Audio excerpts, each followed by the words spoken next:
понять, почему она должна развалиться. Вообще, по какому принципу может произойти, распад Российской Федерации. Смотря на то, что произошло с Российской империей и на то, что произошло с Советским Союзом, это всегда происходит, на данных территориях из-за экономических проблем. То есть когда система обанкротилась, денег больше нет, тогда, периферии этой империи, они задают себе вопрос: "А зачем мы вообще должны подчиняться Москве или Петербургу, как это было в Российской империи?" И ответ, конечно, прост. Если нет денег, если нет, никаких плюсов от того, что данная территория будет находиться под контролем Российской Федерации, тогда эта территория скажет просто-напросто: "Пока, давайте, до свидания". И смотря на Кавказ, у Кавказа есть, возможности уйти, создать свои маленькие экономики, поддерживать связь так и с Новой Россией, так и с Ираном, с Арменией, с Грузией, с Евросоюзом. И поэтому самый большой шанс на то, что создадут новые государства на бывшей территории Российской Федерации, как раз у Кавказских республик. То есть Дагестан, Чечня, в меньшей степени Ингушетия, потому что там экономика практически не существует, к сожалению. Но шансы есть. А чтобы эти шансы увеличивать, чтобы не было так, что Россия начинает разваливаться, а чеченцы говорят: "А мы лучше останемся вместе с Россией, потому что, ну, мы нищие, у нас нет денег, у нас нет возможности содержать самих себя".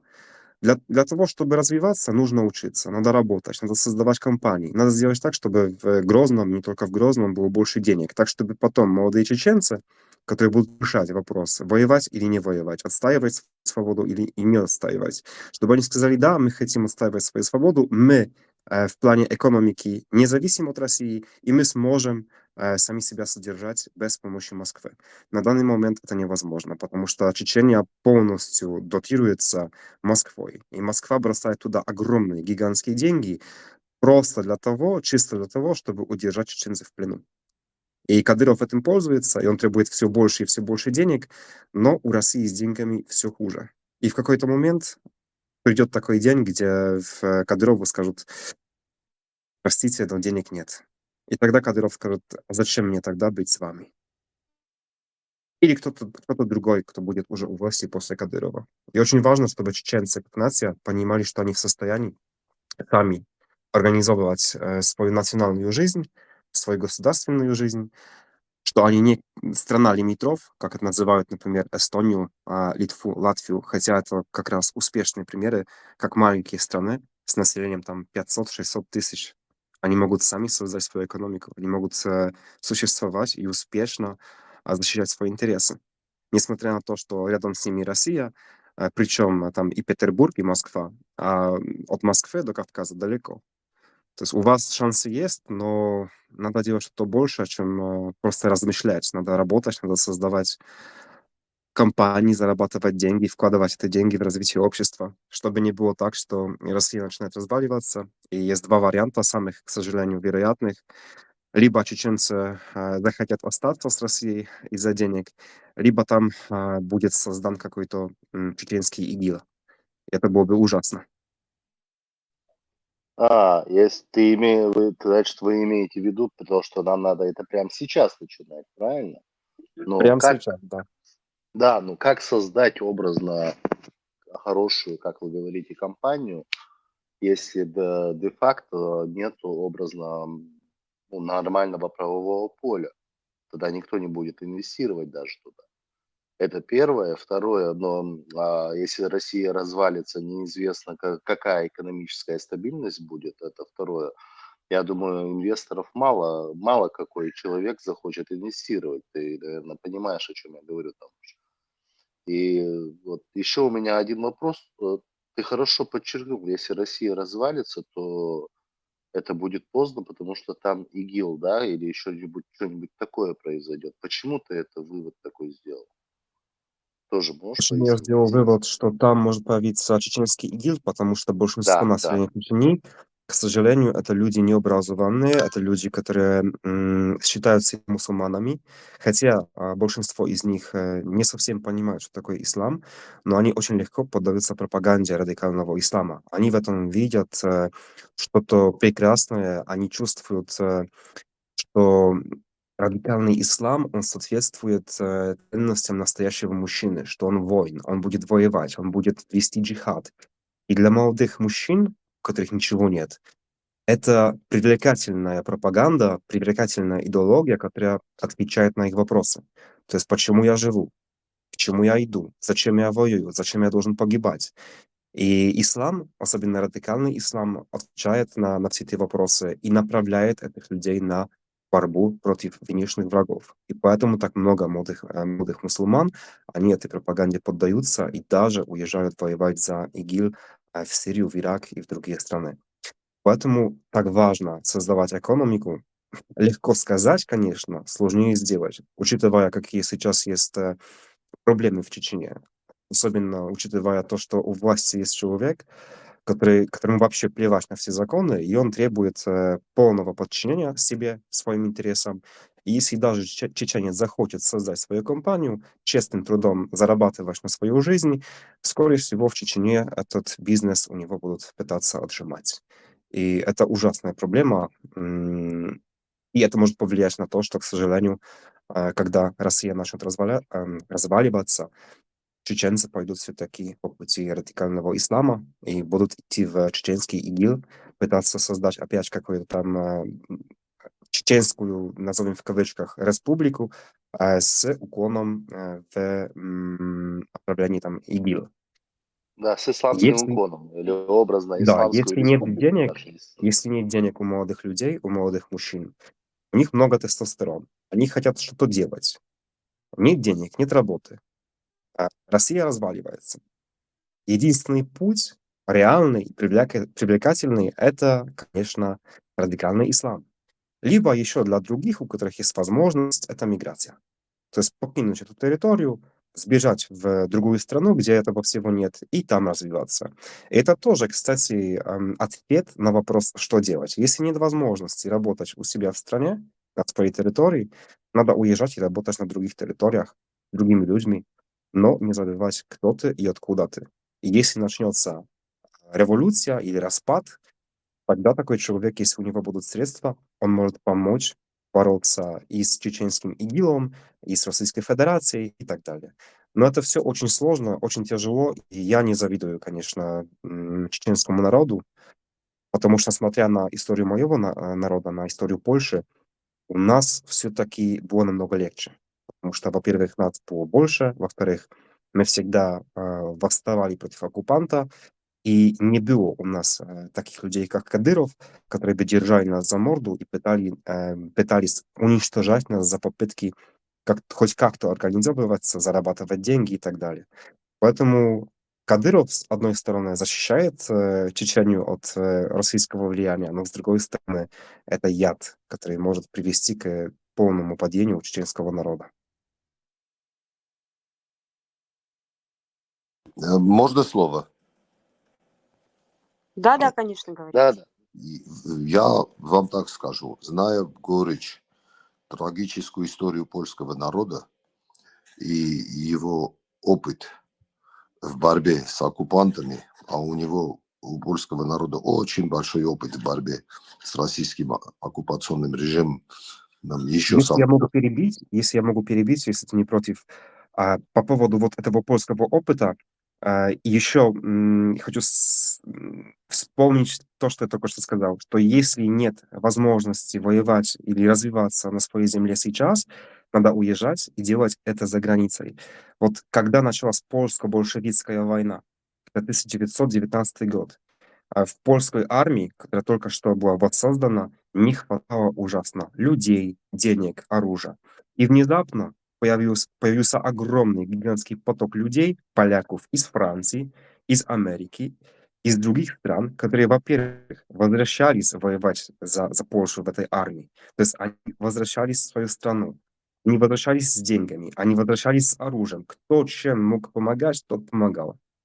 И чеченцы, они могут в будущем, если не хотят оставаться в Чечне, если не могут оставаться в Чечне, они могут уехать, заработать денег, подготовиться к войне, и когда придет этот час, когда придет момент, так скажем, истины для чеченского народа, вернуться и попытаться воевать. Но это, к сожалению, очень тяжелый и опасный путь. Есть ли шансы гибко обойти и договориться? Есть ли какие-то крутые такие хитрые моменты, где мы можем воспользоваться какими-то своими преимуществами, да, Чечню имею в виду?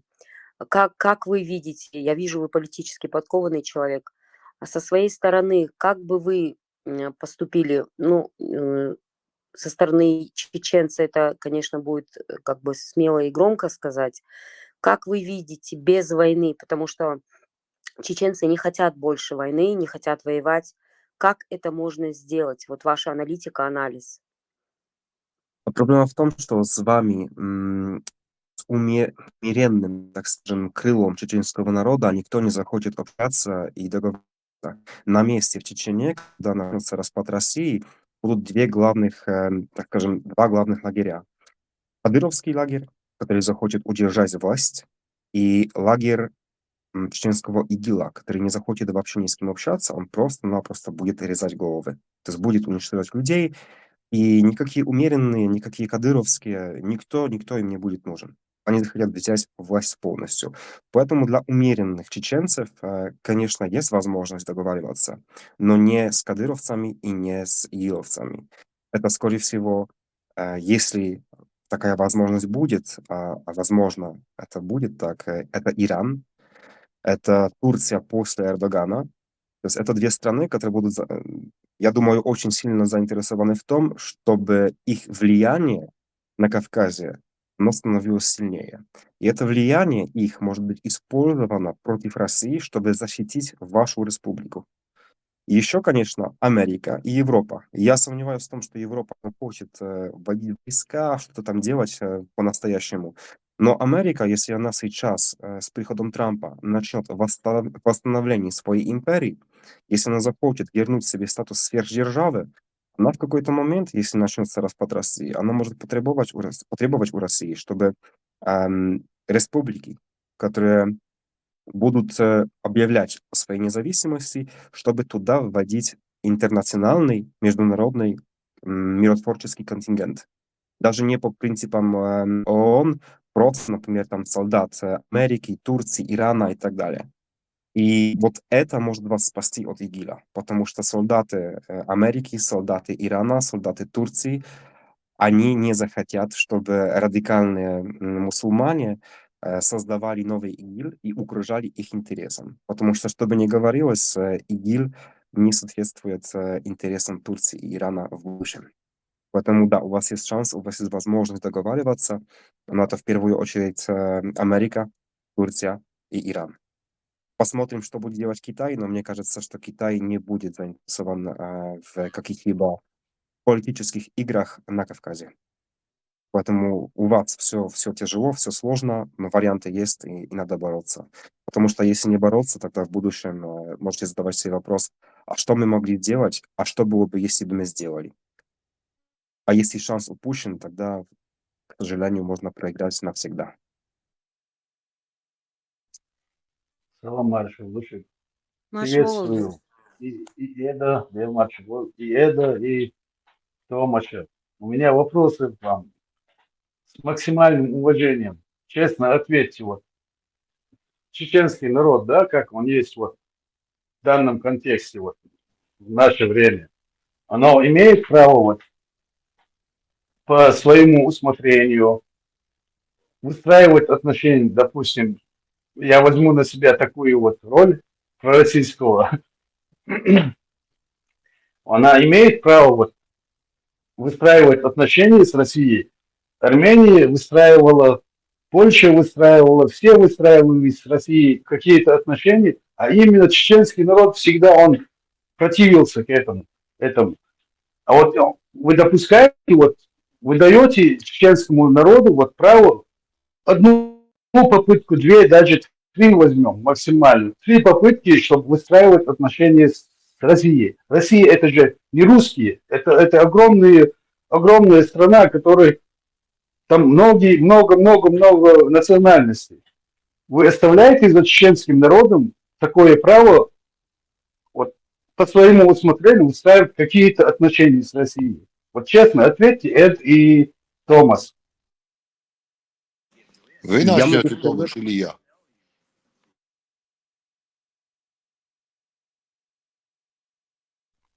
Что? Томаш, вы начнете отвечать или я? Я, может, быстренько скажу, по принципу польско-немецких отношений. Вот Польша и Германия очень долго воевали друг против друга, и поляки долгое время находились под оккупацией Германии. Нас уничтожали, нас пытались переделать из поляков в немцев и так далее. И был такой вопрос. Смотря на все эти ужасы польско-немецких отношений, имеем ли мы право выстраивать отношения с немцами? Имеем ли мы право даже дружить с немцами? И ответ: да, имеем право. Я думаю, что чеченцы также имеют право, если только Россия, если только Москва даст возможность чеченцам решать вопросы по своим там соображениям, без приказов из Москвы, тогда с такой Россией можно дружить. То есть нет такого, я считаю, нет такой возможности, чтобы раз и навсегда сказать: эти люди наши враги, и это никогда не поменяется. Вот в чем преимущество многих наций. Они умеют договариваться даже с врагами. Надо уметь мириться, надо уметь находить компромиссы, потому что если не найти компромисс, может быть так, что опять Чечня будет в плену у России. Но у вас право есть, вы чеченский народ, и вам решать, что и как вы хотите. Если кто-то извне хочет приказывать вам и говорить, как вам надо жить, что вы должны делать, ну, тогда вы должны такому человеку сказать, такой нации сказать, что: простите, идите на 3 буквы. Но тогда они могут прийти к вам с оружием, как это делает Россия, и попытаться заставить вас делать то, что им нужно. И вы имеете право защищаться. Вы, как нация, имеете право существовать и решать сами за себя. А другие нации имеют право с этим бороться. И, к сожалению, так работает природа, биология. Кто сильнее, тот прав. Это грустно, это больно, но так работает мир, и нет смысла обижаться на это. Поэтому вам надо искать тех, с кем вы можете договориться, с кем вы можете вместе бороться против ваших врагов и защищать свою независимость. Вот так. Это с уважением твой ответ. Я, значит, с Россией, перед тем, как с Россией устанавливать взаимоотношения, я, как говорю, как армянин, мы должны сначала с Россией провести дебет-кредит. А именно, сколько они нам должны, сколько они для нас сделали, сколько мы для них сделали. Сделать дебет-кредит обязательно. А именно, сколько наших людей погибло за их войны с Финляндией, с Германией и так далее. Раздел имущества, которое было создано руками всех граждан Советского Союза. А отношения только равноправные, а именно, несмотря на количество населения в Прибалтике, и там вы, наверное, слышали, да, там, что там, литовцы или латыши, там маленькая республика и так далее. Вот чтобы такого не было, хамства не было и так далее, равноправные взаимоотношения, пожалуйста, но после дебет-кредита. После дебет-кредит нужно обязательно сделать. Они нам очень много должны. Очень много. 20-25 тысяч армян погибло в Украине. Для чего? Я не знаю, сколько чеченцев, я не знаю, вы ведете учет или нет, но для чего эти люди погибли? Кто должен ответить на эти вопросы? Вот после всего этого, как, ну, скажем так, после того, как разберемся. Разберемся, будем дружить. Не разберемся, не будем дружить. Мое отношение. Все, я пока.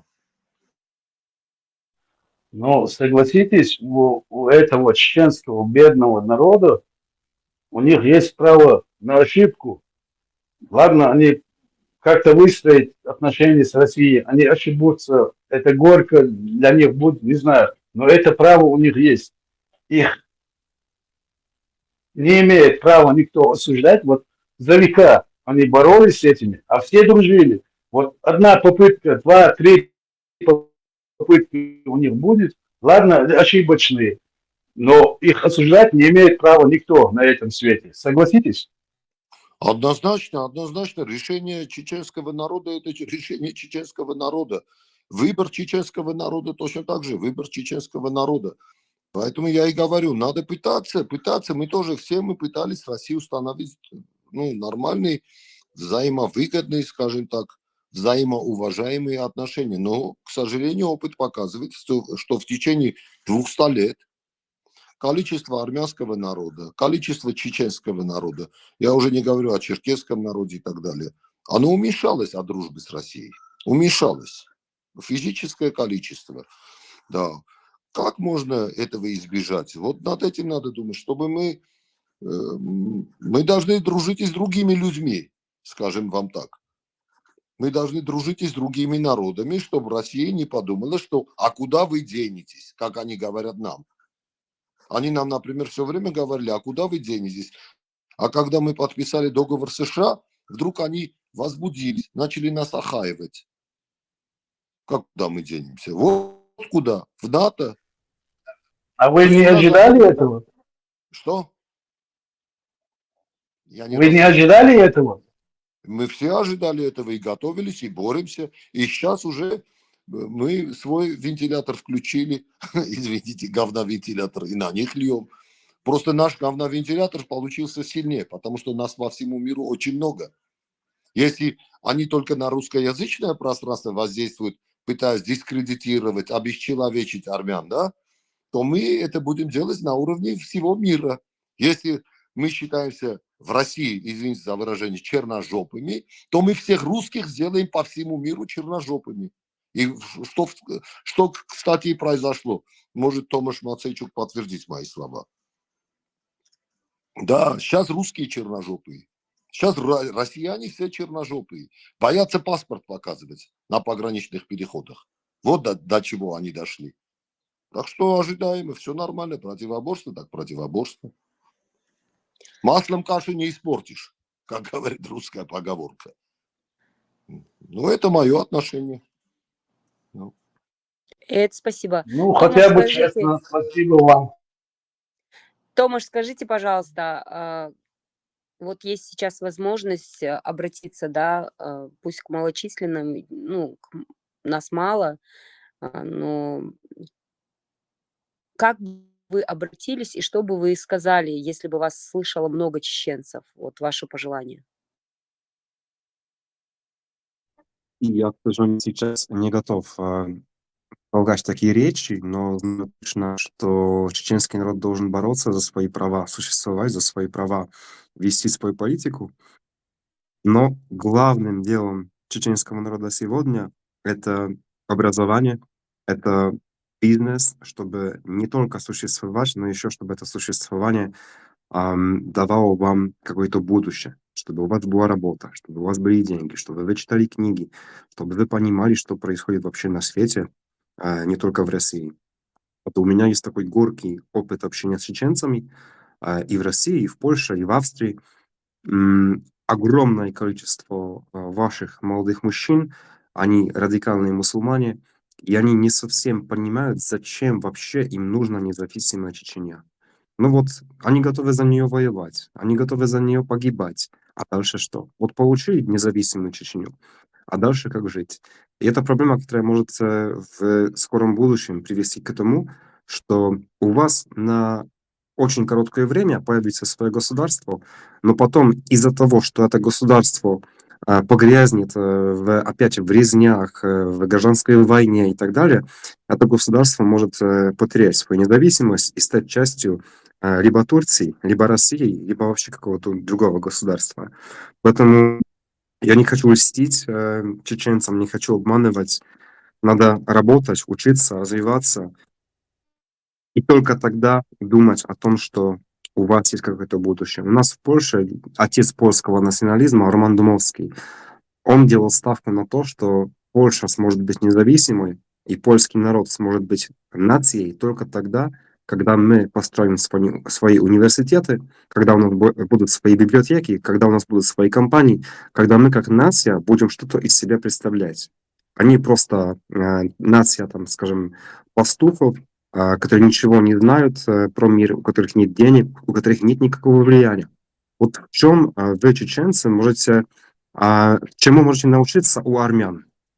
Так как у нас тут армянин, посмотрите, армяне, они по всему миру. Они занимаются бизнесом, они занимаются культурой, они занимаются практически всем. И так же, как евреи, армяне, они смогли создать свои точки, центры влияния по всему миру. Во Франции, в Америке, в Британии, даже в Польше есть армяне, которые влияют на польское общественное мнение. Я, к сожалению, смотря на чеченский народ, не вижу таких центров, не вижу таких людей. И даже, скорее всего, мне на данный момент неизвестны чеченские организации, которые занимались бы темой работы с молодежью, то есть с молодыми чеченцами, чеченками, чтобы давать им образование, чеченское образование. Образование, которое поможет им отвечать на вопрос, а каков вообще национальный интерес чеченского народа. Вот я бы очень хотел, чтобы, если бы у меня была такая возможность, чтобы молодые чеченцы подумали об этом, что мы хотим, как мы хотим к этому прийти, что надо для этого делать. Потому что сейчас, еще раз скажу, к сожалению, по моему мнению и по моему опыту, это не существует. И очень-очень жаль, потому что Россия может спасться уже в скором будущем, и вы будете не готовы противостоять. А чтобы противостоять, нужны не только там автоматы, танки, мышцы, но еще нужен ум. И без ума, к сожалению, государство не сможет выстоять и защищать свои интересы. Потому что как защищать интересы, если человек не знает, каковы вообще у него интересы, какие у него вообще интересы. Такой, возможно, такая грустная речь, скорее всего, но надо же говорить правду. И когда человек говорит правду, когда человек видит свои недостатки, у него есть шанс эти недостатки исправить, стать лучше и подготовиться к бою, подготовиться к войне, которая уже не за горами. Полностью согласен с тобой. Абсолютно согласен. Полностью согласен. Как говорил, учиться, учиться и учиться. Вот. Полностью согласен. Томаш, можно я тоже добавлю? Пожалуйста. Вот есть основатель польского национализма Дубровский. Есть основатель армянского национализма Карагин Нежде. У чеченцев таких людей я не видел, которые оставили за собой какие-то книги по этой теме. Я предлагаю чеченцам изучить работы Нежде. Я думаю, работы Нежде очень сильно помогут чеченцам в формировании национальной идеологии. Сегодня нет у чеченцев, к сожалению, не обессудьте, но национальной идеологии не существует, написанной на черным по белому, что должен делать порядочный чеченец, например, как у нас. Там Нежде же написал, или у вас. Даже у украинцев Бандера ничего не оставил за собой, ничего не написал. Да, а вот наши философы написали. Я думаю, что чеченцы изучали этих философов, и, возможно, у них появится свой собственный. А если не появится, то хотя бы посмотрят, как мы боролись. Как мы боролись. Я Потому думаю, у них появится. Я перебью, прошу прощения. Я думаю, у чеченцев вполне возможно уже скоро появится их чеченский Роман Дмовский и чеченский Гаргинджа. Все возможно, все очень легко, тем более, что сегодня у них есть доступ к книгам, которые сочиняли наши национальные герои раньше. Они из этого всего могут для себя брать, посмотреть, что им нравится, что им нужно, и использовать это для себя. Но, опять скажу, к сожалению, на эти все вопросы, которые ты задал, сегодня молодые чеченцы находят ответ в исламе. А в исламе тема нации, тема государства, она практически не существует. Там религия и точка. А если взять и немножко уйти от радикального ислама и начать думать в категориях национального интереса, то есть то, что нужно чеченскому народу, чеченскому государству, тогда очень быстро, даже просто в газетах, в интернете, на форумах появятся разные лидеры общественного мнения, чеченского общественного мнения. И эти люди, они могут стать чеченскими Романами Дмовскими, чеченскими Гарагинами Нежде и так далее. То есть у них есть шанс. И они могут это сделать. И это можно сделать очень быстро. Только нужно создавать группы, которые будут вот общаться, во-первых, как мы сейчас общаемся, а во-вторых, Не только общаться по интернету, потому что это потом исчезает, к этому уже никто не возвращается.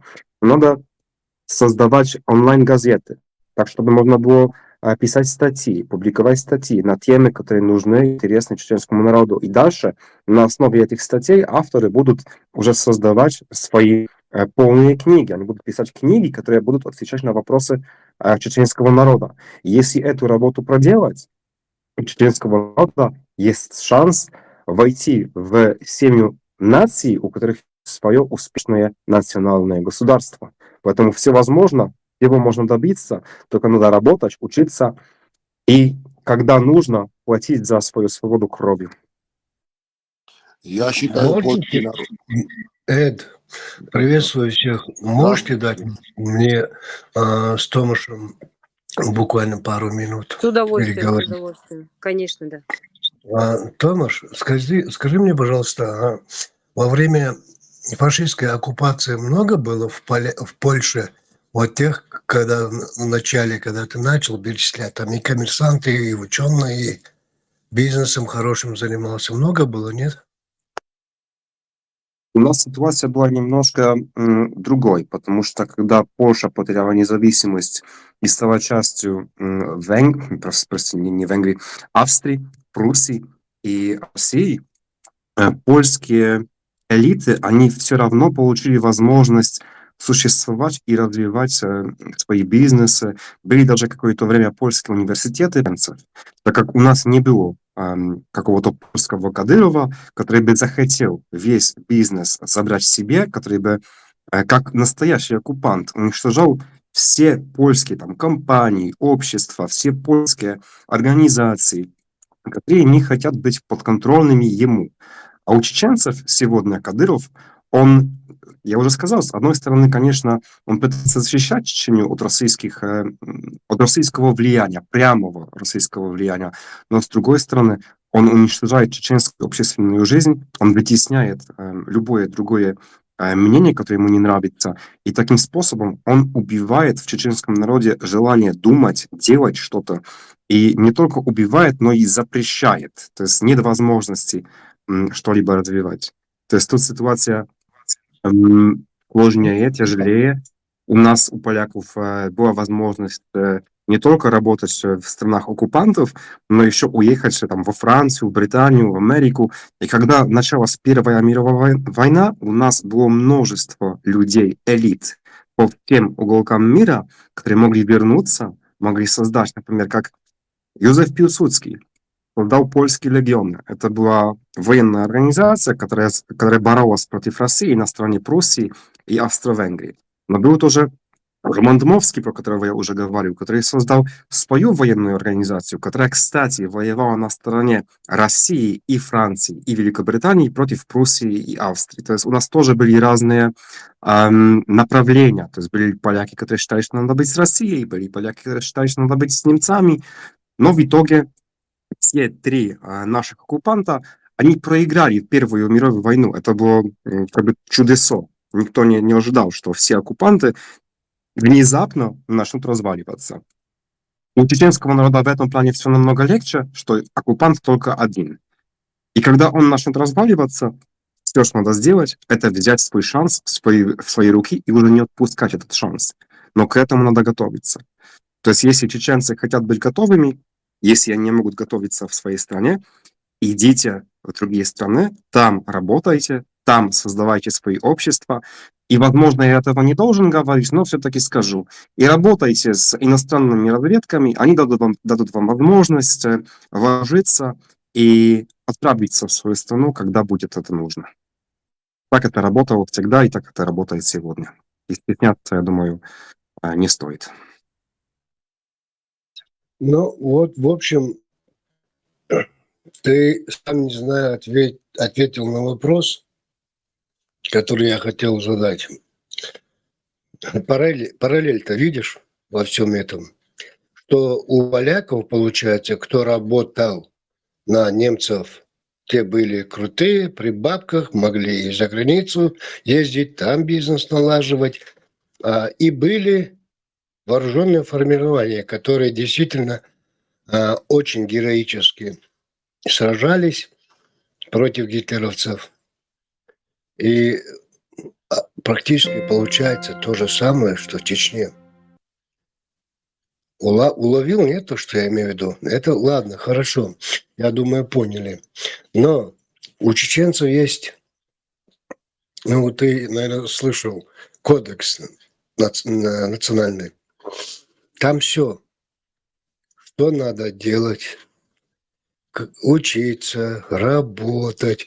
Нам не надо. У нас есть умнейшие люди.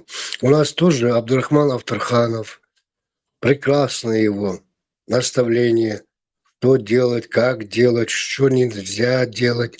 Все есть. Абдурахманова, наверное, слышали. Поэтому, ну и таких, в принципе, я просто мирового известного назвал, таких много. Вы ориентируетесь на тех, которые вот в этот, по телевизору, как говорится, в основном, можно сказать, не хотелось бы говорить очень грубо, но шавки, которые там сегодня здесь тявкают, завтра там тявкают, это которые будут также тявкать. Даже если Чечня завтра получит суверенитет, они будут там же сидеть и оттуда же тявкать. И пальцем палец не ударит. А насчет Кадырова, кстати говоря, ну, время, скорее всего, вы помните, как в Чили Пиночет пришел к власти? И весь мир практически был против этого самого. И в Польше, и в СССР, и везде были против Пиночета. Но человек сделал, страну Зато в Америке сохранил. и в Британии А? Пиночета поддерживали. Не понял? Говорю, что зато Пиночета в Америке и в Британии поддерживали. Потому что Пиночет – это был ответ на стремительную коммунизацию Южной Америки и других частей мира. И были сандинисты, Томаш, были... давай мы эту самую идеологические вопросы сейчас мы чисто как страна, народ, я в этом направлении. Все эти там политику, религию я сейчас пока еще не трогаю. Он сохранил, пусть он убил 10 человек, но он сохранил миллионы. И оставил страну богатой после себя. Согласен с этим? Да, Поэтому, конечно. возможно, поэтому в данный момент Кадыров самая лучшая кандидатура или там фигура, вернее, возможно. Возможно, я ошибаюсь, возможно, нет. Но я просто аналогию с Пиночетом, почему я привел Пиночета, чтобы хотя бы маленько ориентир. Я, допустим, вот трояко, скажем, отношусь, да, как чеченец, Кадыров имеется в виду, одно отношение, как гражданин России, второе отношение, и как ученый, писатель, третье отношение. Понимаешь, и мне когда даже вот, студенты или там журналисты задают вопрос, вот мое отношение к Кадырову, я вот так вот отвечаю, они глазами и ушами, как говорится, хлопают, понять не могут. Да, как чеченец, возможно, я его где-то чем-то недоволен и, может, не уважаю или что-то. Как гражданин России, таких губернаторов, руководителей регионов в России нет. Вор на воре. Просто я живу в Сибири, далеко, 5000 километров от Чечни, и знаю Россию хорошо. Просто все министры, все губернаторы просто одни воры. И ничего для своих областей, краев не делают, только воруют. Кадыров не вор? Кадыров делает не вор? хотя бы... Кадыров делает хотя бы для своей республики что-то. Возможно, не в таких масштабах, но он делает, не кто-то другой. А здесь, в этой России, дороги – это просто кошмар. Во время Второй мировой войны таких дорог, наверное, не было. И... А вы знаете, кто самый богатый среди всех губернаторов, глав республик и так далее по всей России? Ну, наш губернатор тоже бывший, сейчас он, правда, сенатор. Я не Да, знаю. кто из всех губернаторов и глав республик в Российской Федерации самый богатый? Хочешь сказать, что Кадыров, да? Хочу сказать, что Кадыров — это во-первых. А во-вторых, а Чечня на фоне остальных, республик и областей России, она богатая или нищая?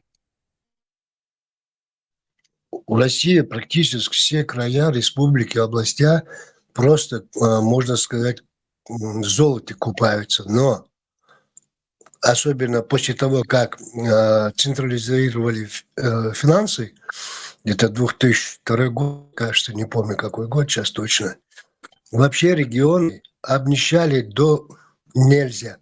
Вот, а Просто я вам скажу, к чему я веду. Если территория, которая называется Чеченской Республикой, является одной из самых нищих в России, и при этом она получает почти больше всех, почти, потому что, конечно, есть другие, которые получают больше, но при этом эта нищая территория может стоп, похвастаться. Томаш, я не люблю никогда перебивать, но тут я тебя перебью и скажу одну Ну, я вещь. закончу быстренько, Изначально вот там еще буквально одна фраза, и я мысль заканчиваю. понятна, Томаш, мысль понятна. Я И просто мысль моя отвечаю. такая: если территория самая нищая, при этом она получает множество дотаций из центра, но при этом глава этой территории самый богатый среди всех территорий, глав территории Российской Федерации, тогда нельзя сказать, что он хороший. Он вор, который большинство денег он вкладывает в свой карман. Он народу не дает ничего. Потому что если бы давал народу, он не был бы самым богатым. У него нет своих компаний, у него нет своего бизнеса. Он и никто, и звать его никак, но при этом он самый богатый, и все его боитесь.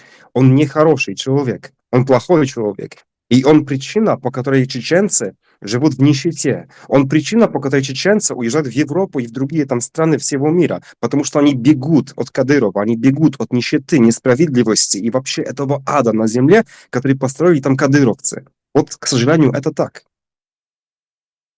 Томаш, я отвечу тебе чуть-чуть так предысторию. В 1980 или 81 год, сейчас точно не скажу, центральная газета Советского Союза, газета «Труд» или «Известия», одна из них, была статья с великим чеченцем Махмуд Эсамбаев. Надеюсь, ты знаешь, кто такой, да? Народный Тома, артист, один из лучших танцоров Советского Союза. Томаш, ты ушел, что ли? Нет, я здесь. Ну, слышал о таком Махмуде Эсамбаев? Нет, не слышал. Это величайший танцор, ну, в Википедии посмотришь, величайший танцор, в те времена, советские времена, миллионер. Он даже иногда бывало шутил: я, говорит, живу там, куда мы вся наша страна стремится, к коммунизму теперь. У меня, говорит, столько денег, что он даже проспект Ленина, кажется, тогда, или Мира был в Грозном, практически на его деньги был построен, в Грозном до войны. Так он сказал, это интервью давал, и он тогда, это Советский Союз был, и человек в газете центральной сказал, если 5% от того, что денег, что от добычи нефти Чечен-Ингушетии, оставить хотя бы 5% оставить Чечен-Ингушетии, вот тогда были Назрань, Аргун, Грозный, Гудермес, 4 города. 4 города эти можно из золота дома строить. Не 50%, 5%. И сейчас даже, когда вот ты говоришь про Кадырова, когда он пришел, ну, стал главой региона, президент тогда назывался, да, у него какие-то, типа Соловьев или кто-то, я не помню, какие-то дебаты были. В тот период, я помню, сумма была где-то, бюджет Чеченской Республики 148 миллиардов. Годовой бюджет. Он там сказал, сгоряча, не подумал, видать, наверное, не знаю, это самое, молодой был еще, политики плохо понимал. У меня, говорит, 148 миллиардов годовой бюджет. Мне, говорит, за 11 лет дали 140 миллиардов. За 11 лет с Москвы дошло до него 140 миллиардов. когда годовой бюджет 148 годовой. А Чечня давала тогда еще 26 миллиардов в месяц. Кто нищий регион? Я Томаш.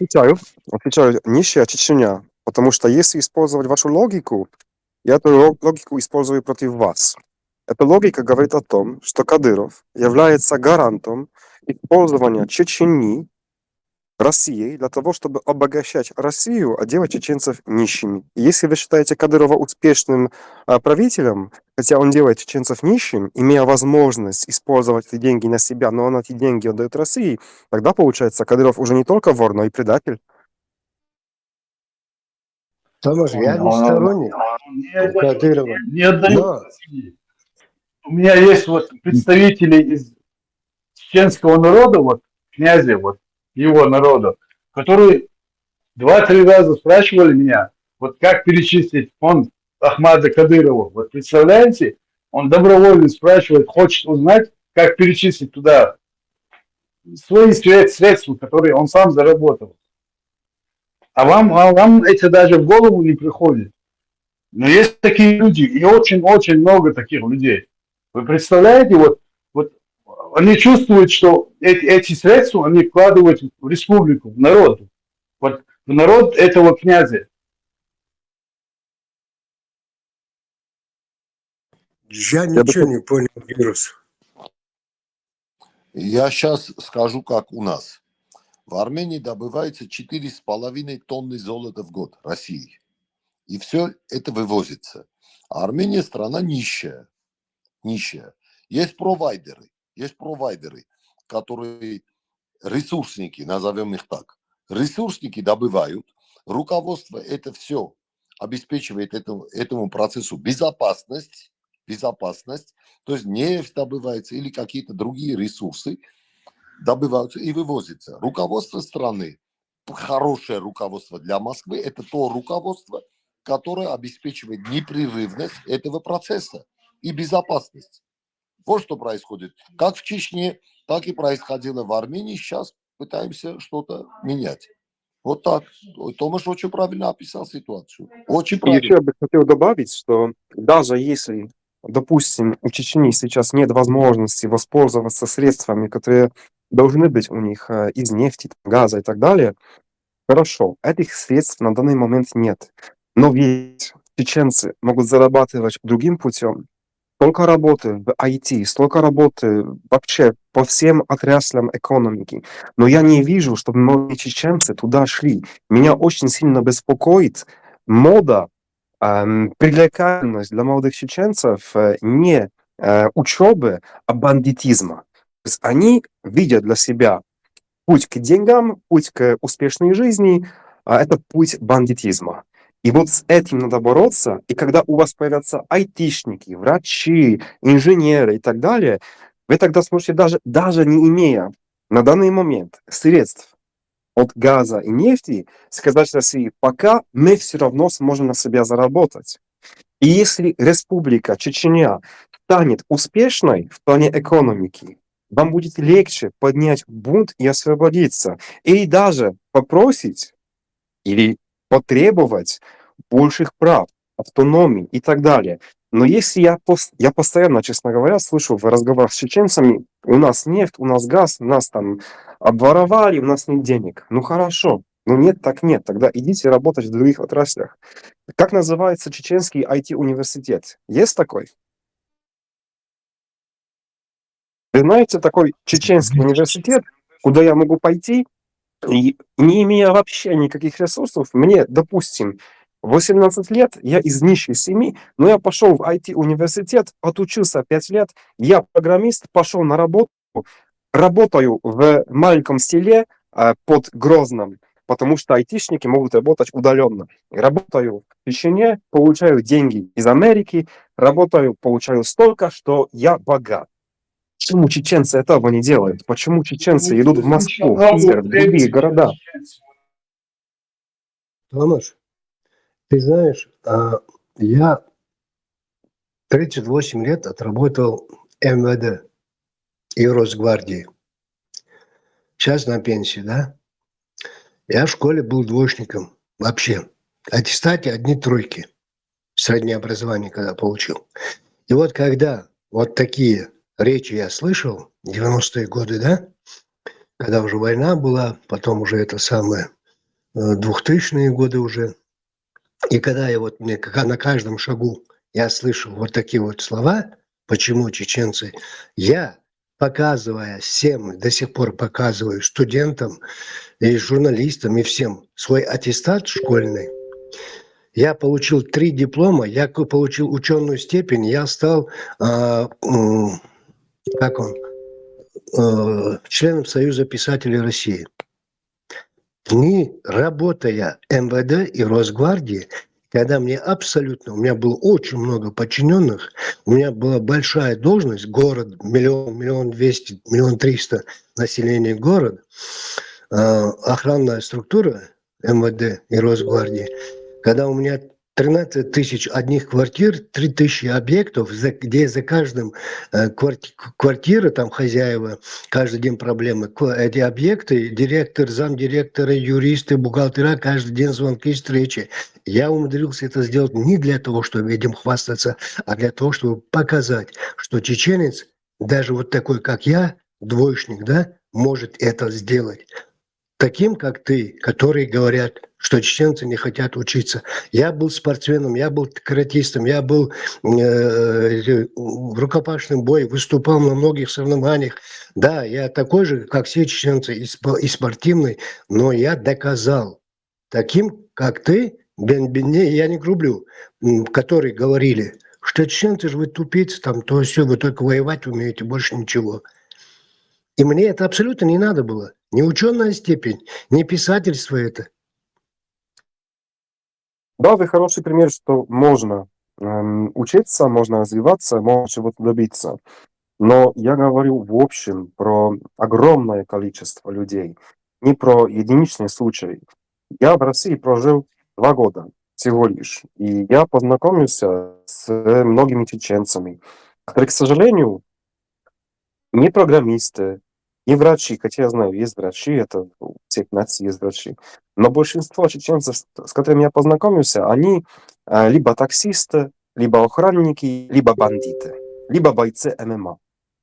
С такими людьми это, конечно, привлекательно, потому что легкие деньги и так далее, но нужны элиты. Молодых чеченцев надо отправлять в университет. Надо, чтобы они были инженерами, программистами, чтобы они были там врачами и так далее. И такие люди потом могут создать элиту наций. И они могут создать элиту государства. Если этого не будет ни нации, ни государства. Будет просто какой-то народ, который проживает на какой-то территории и которым управляют извне. Потому что если бы даже дать сейчас чеченцам независимость, но забрать у них российские технологии, они сами не смогут добывать ни нефть, ни газ, потому что технологий нет. Если сейчас у России забрать технологии западные, Россия сама тоже не сможет добывать газ и нефть в новых месторождениях. Поэтому так важно развиваться в плане учебы, в плане технологий, цивилизации. Надо создавать цивилизацию. Охранники, бойцы ММА, таксисты и воры, бандиты, они цивилизацию не создают. Они эту цивилизацию, к сожалению, своими же руками уничтожают. И сегодня, если я поеду в Чечню, свободную Чечню, да, допустим, что она получила независимость, я пойду туда, я встану вот в центре города и посмотрю вокруг. Я увижу массу людей, но в этой массе людей будет очень мало тех, кто способен стать президентом, который будет защищать интересы нации, а не просто свой карман. Людей, которые смогут создавать компании и выходить на международные рынки. Потому что боец ММА, он умеет драться. Но какой бизнес он может сделать? Он может пойти там кому-то по морде дать, что-то отжать, кого-то там запугать, чтобы ему деньги дали. Но это не путь для нации. Это не путь в 21 веке. Это путь набегов, которые были где-то там, наверное, в 10, в 11 и в 12 веках.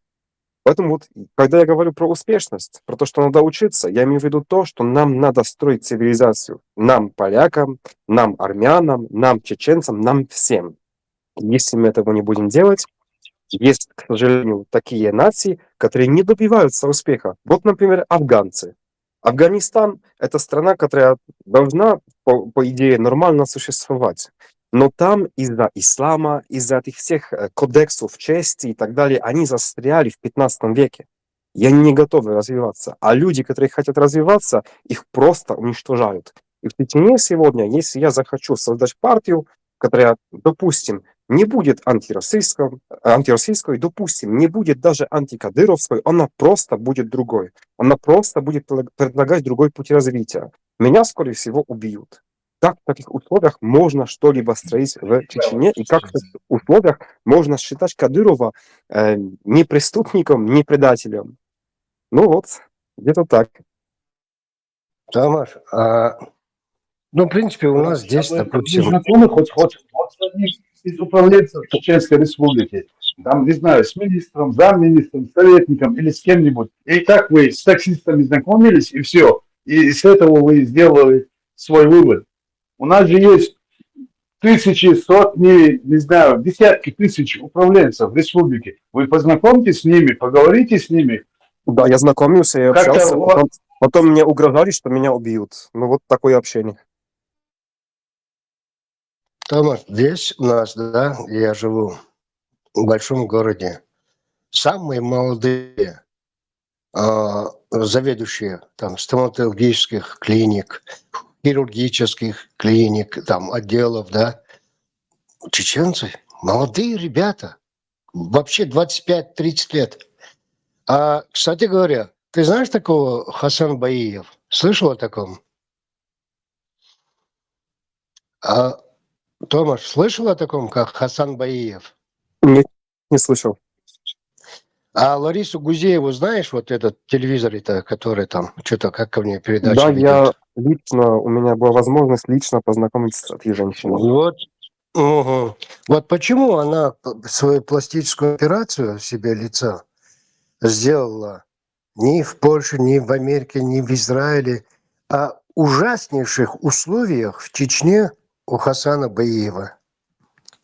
Не имею понятия, но знаю, что я большинство знаю, россиянок, которые делают такие процедуры, они делают их в основном если это происходит в России, конечно, да, они действительно делают это у азербайджанцев, у армян, у там, дагестанцев, чеченцев и так далее. Я такое заметил, да, есть такое явление.